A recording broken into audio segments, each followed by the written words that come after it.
ఇప్పుడే కుబేరా చూసి వచ్చానన్న. మూవీ టైటిల్కి తగ్గట్టు ప్రొడ్యూసర్కి కుబేరుడు అయ్యే ఛాన్స్ అయితే లేదనిపిస్తుంది. ఎందుకు అంటే కమర్షియల్ సక్సెస్ అయితే కాదన్న మూవీ. అది ప్రొడ్యూసర్ గారు కూడా ముందే చెప్పారు. నేను జీరో ఎక్స్పెక్టేషన్స్తో ఉంటున్నాను, ఎక్స్పెక్టేషన్స్ ఉంటే మాత్రం మనం ఉండలేము, ఏళ్ళలేము ఇండస్ట్రీని అని. సో ఇలాంటి మంచి సినిమాలు తీసుకొస్తూనే ఉండండి, జనాలు దాన్ని మంచి సినిమా అని ఫీల్ అవుతారు. దానికి రావాల్సిన మంచి టాక్ అనేది వచ్చినప్పుడు వస్తుంది అంతే. శేఖర్ కమల గారు కూడా అదే చెప్పారు. 10 రోజుల తర్వాతనో నెల రోజుల తర్వాతనో దీన్ని మంచి సినిమా అనే కన్నా జనాలు యాక్సెప్ట్ చేస్తే బాగుండు అని. బట్ యాక్సెప్ట్ చేసే వాళ్ళు యాక్సెప్ట్ చేస్తారు, చేయలేని వాళ్ళు 1 నెల రోజుల తర్వాత 6 నెలల తర్వాత ఓటీటీలో టీవీలో చూసి మంచి సినిమా అంటారు. నాకు పర్సనల్గా చెప్పాలంటే సినిమా చాలా బాగుంది, నాకు చాలా నచ్చింది. ఒక మంచి సినిమా చూసిన ఫీల్ వచ్చింది. ఆ మంచి సినిమా చూసి బయటకు వచ్చిన సాటిస్ఫాక్షన్ ఉంది. నేను కట్టిన డబ్బులకి అమ్మయ్య చాలా పోయి మంచి సినిమా చూశానన్న ఫీల్ అయితే నాకుంది.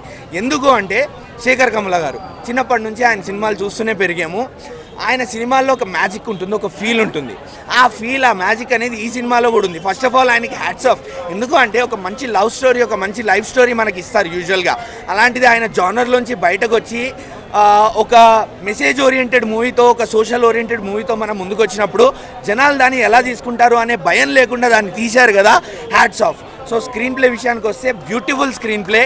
డబ్బు అనేది మనిషిని ఎంత దిగజారేలా చేస్తుంది అనేది సినిమాలో ఒక చిన్న మెసేజ్. సో ధనుష్ గారు ఆ రోల్లో, ఆ బిచ్చగాడు రోల్లో జీవించేశారు. ఆయన గురించి ఏం చెప్పాలో అర్థం కావట్లేదు. ప్రతి సినిమాకి ప్రాణం పెట్టేస్తున్నారు. అంత స్టార్డమ్ ఉన్న హీరో ఒక బిచ్చగాడిలాగా చెత్త కుప్పలో, డంపింగ్ యార్డ్లలో తిరగడం అనేది మాటలు కాదు. సో ఆయన క్యారెక్టర్ ఆర్క్ అనేది స్టేజ్కి డెవలప్ చేసుకుంటూ వచ్చారు శేఖర్ కమల గారు. లాస్ట్కి వచ్చేవారికి డబ్బు మీద ఒక బిచ్చగాడికి కూడా కోరిక కలుగుతుంది. అలాంటి సినిమా ఇది. అది ఎందుకు అనేది సినిమా చూస్తే తెలుస్తుంది. అండ్ నాగార్జున గారి క్యారెక్టర్ టాలీవుడ్కి మీరు ఎందుకు కింగో ఈ సినిమా చూశాక మళ్ళీ అర్థమైపోద్ది.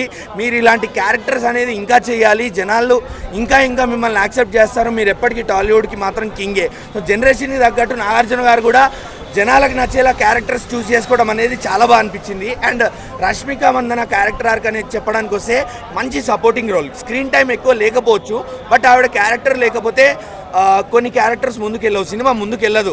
లైక్ హెల్పింగ్ హ్యాండ్ అనమాట రష్మిక గారి క్యారెక్టర్ అనేది ధనుష్కి. సో అది లేకపోతే మాత్రం సినిమా ముందుకెళ్ళదు.